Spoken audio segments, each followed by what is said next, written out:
वैशी सही साहब को अवार्ड पेश किया जाएगा। जनाब गुलाम नबी कुमार साहब, जनाब इकबाल खान साहब, जनाब मंजूर अहमद कुमार साहब और खालिद हुसैन साहब, उनको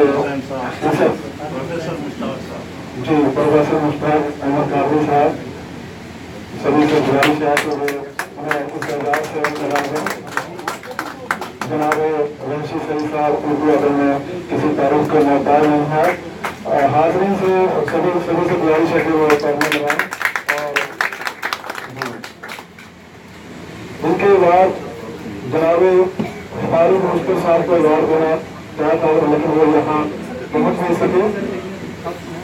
उन्होंने अपना नुमाइंदा भेजा था, अगर वो यहाँ मौजूद है तो तशरीफ लाएं।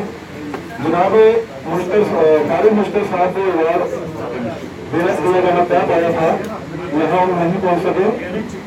उन्होंने अपना नुमाइंदा भेजा था, अगर वो यहाँ पर मौजूद है तो तशरीफ लाएं। उनकी खिदमत में जनाब वैशी सही साहब, जनाब डॉक्टर मुश्ताक आलम कादरी साहब और मुनव्वर नाज महबूब साहब अवार्ड पेश करेंगे। सही बात अवार्ड पेश करेंगे। ये उर्दू अदब के मारूफ शायर जनाब फारूक मुश्किल साहब को पेश किया जा रहा है। सभी हाज़रीन से गुजारिश है कि वो पढ़ने लगाएं। और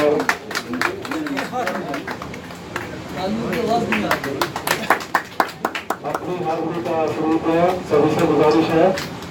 जनाब फारूक मुश्किल साहब को अवार्ड पेश किया जा रहा है, ये एजाज़ पेश किया जा रहा है।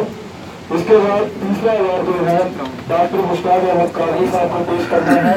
मैं नहायत अदब के साथ जनाब नूर शाह साहब से गुजारिश करूँगा और जनाब डॉक्टर अशरफ आसारी साहब से और राजा यूसुफ साहब से, वैशी सही साहब से गुजारिश करूँगा कि वो उनको अवार्ड पेश करें, ये रिस्पेक्ट पेश करें। जनाब डॉक्टर मुश्ताक आलम कादरी साहब को ये एजाज़ पेश किया जाएगा।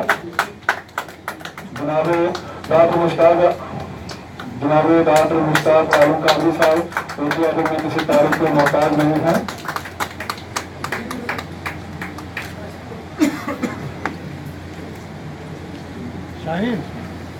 उनके बाद डॉक्टर रफीक मसूदी साहब के साथ उनके बाद डॉक्टर रफीक मसूदी साहब को अवार्ड पेश किया जाना था, लेकिन वह किसी हादसे की वजह से यहाँ हाजिर नहीं हो सके, इसलिए यहाँ तशरीफ न ला सके, इसलिए उनका अवार्ड